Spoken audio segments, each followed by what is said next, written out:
Look at the numbers right there, and everything he's doing, Dave, he's not rushed. He's not turning the ball over. He's just taking great shots. He's taking his time. It's a beauty. It's a beauty to watch. Well, and that was your one-on-one right at the start of the broadcast, Stephen.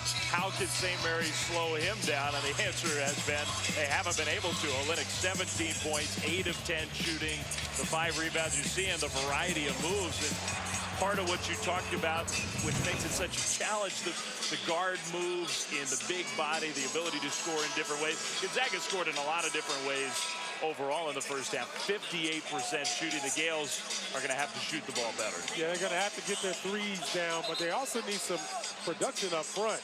You know, you look at Young and you look at Holt, those guys, they need to step up and take some of that offensive pressure away from Dellavedova.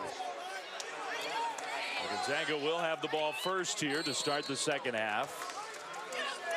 Some foul trouble for the Gales to compound everything. St. Mary's was hanging in there. It was really a big run in the final 5 minutes or so of the half where Gonzaga opened this game up. Olynyk active right away, kept the dribble going and finds his teammate Hart, who is fouled. Yeah, it's a good job of finding the open man right there. See Kelly Olynyk going, almost losing control, but has presence of mind to find Hart cutting to the basket. You know, it's amazing that Gonzaga can run their offense through a 7-footer like Olynyk. That's really what they've been doing for much of this game. Hart makes the first of 2 free throws. Olynyk has handled the ball inside, outside. The numbers for Mike Hart, who's a defensive specialist, an energy kind of player, not a big scorer. Makes them both. Mike Hart, a guy that will be counted upon during the season at some point to come in and step in and make some shots. It's the nature of a long season. Waldo traveled. Turnover, St. Mary's.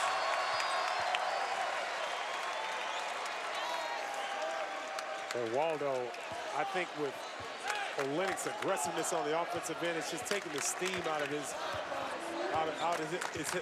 attack. That was easy for me to say. Well, Waldo is having a tough time on both ends. It's been a quiet game for him offensively. 1 for 4 shooting, just 3 points. And St. Mary's needs production from him. Now matched up with that nightmare against Olynyk. Harris was just left wide open. Rebound, Stephen Holt. That's a good stop there by St. Mary's, and what they need to do is look for early opportunities in the shot clock. It's going to be tough for them to score like that. Well, there's Waldo, and that's sort of the patented Waldo move. Screen and roll, cut to the basket, or just get it down low and go. Right, and he did it there, didn't hesitate. But they've got to get multiple stops here for St. Mary's to get back into this game. Waldo cuts off Olynyk on the baseline, stolen away by Holt. Zags got back in transition. Good defense there.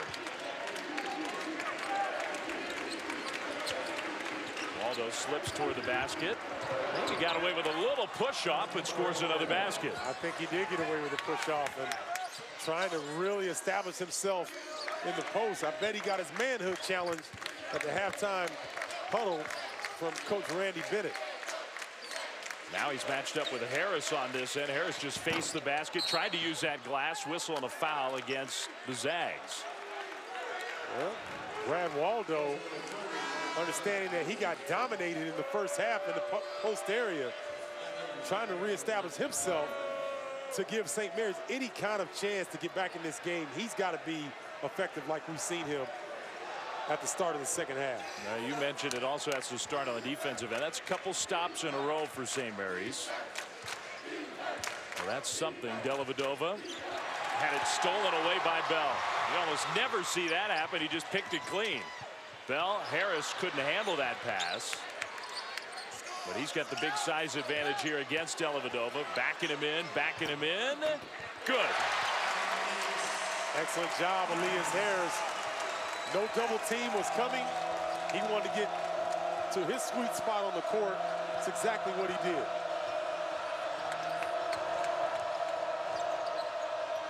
Dellavedova long three, way off the mark. Levesque offensive rebound. Olynyk cut him off though. Fresh shot clock for St. Mary's. I go right back to Waldo. Not on a pick and roll, but I put him in the post.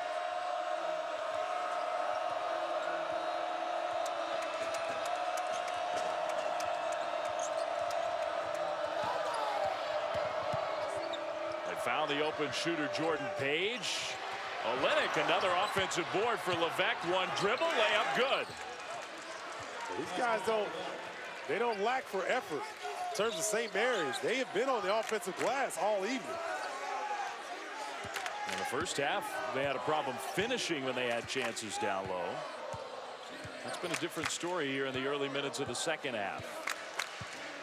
Pangos just surveying. Kevin Pangos now on the attack from that elbow area. What a move. That's pretty basketball right there. Taking the bump, the fade back, making it look easy. Levesque found an opening for Holt. No good on the three.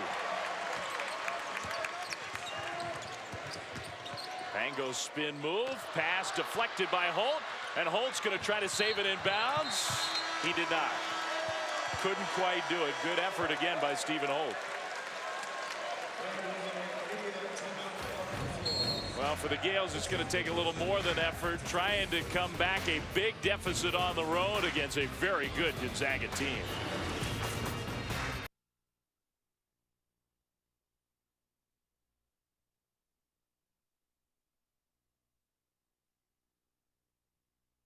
At least you had the sense to wear a coat and a hat.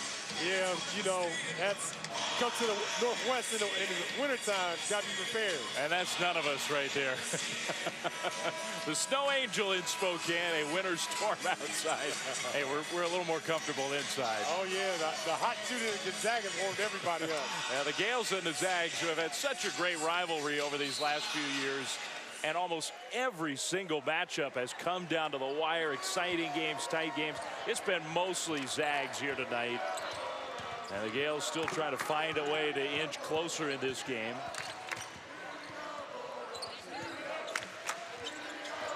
Gonzaga ball up big. Sam Dower has had some productive minutes off the bench for Mark Few. Olynyk working against Levesque. And that's just a mismatch. Yep. Olynyk, whenever he's been isolated against Levesque, has gone right to the rim. Yeah, and he should, because he's got the height advantage. And watch the quick spin. No hesitation, right to the rim. Fourth foul on Bo Levesque. Well, Levesque getting word from the bench. I think he's staying in the game, and why not? Olynyk makes the first of two. I mean, yeah, because this is the game right here, Dave. If they can't cut into this lead right now, it doesn't matter whether he's in foul trouble or not. First couple points of the second half for Olynyk. He's up to 19 here tonight. He's been a second half performer this year. He's had some huge second halves. Levesque tried to answer from the outside. That's a foul. And the officials are talking about who it's against, a push against the Zags. Mike Hart got a nice little chuck in the back of Brad Waldo. You know, Waldo's a big body. Yeah, that's Waldo added to it though. He put a little emphasis on the end of it. Jordan Giusti with the ball. Matthew Dellavedova, who plays just about every minute of every game, is on the bench right now.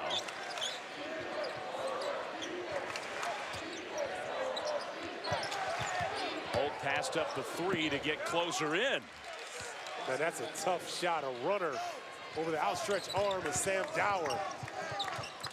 Good move there by Holt. Yeah, he's got 10 points. It may not make much of a difference the rest of the way tonight, but he's critical for the Gales in conference play, and he has started to play much better. It's been a tough year for Stephen Holt.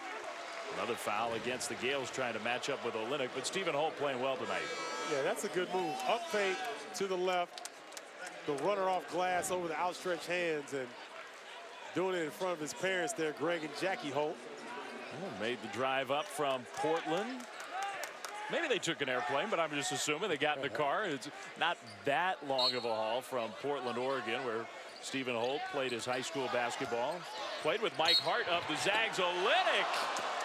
I can't believe he didn't get the roll there. Wanted the three-point opportunity. Instead, he'll settle for 2 more free throws. I'm not sure that I've seen a big in college basketball, maybe Mason Plumlee, as aggressive as Olynyk. Every time he catches the ball, if you don't shut him off or you give him any kind of inkling, he's going to the rim or he's looking for a shot. It's been fun to watch because we don't get a chance to see a lot of big guys his size with this kind of skill set be this aggressive when they get the basketball. Yeah, because I don't think you put a guy like Doug McDermott in that class. I mean, McDermott's got some size, but more of a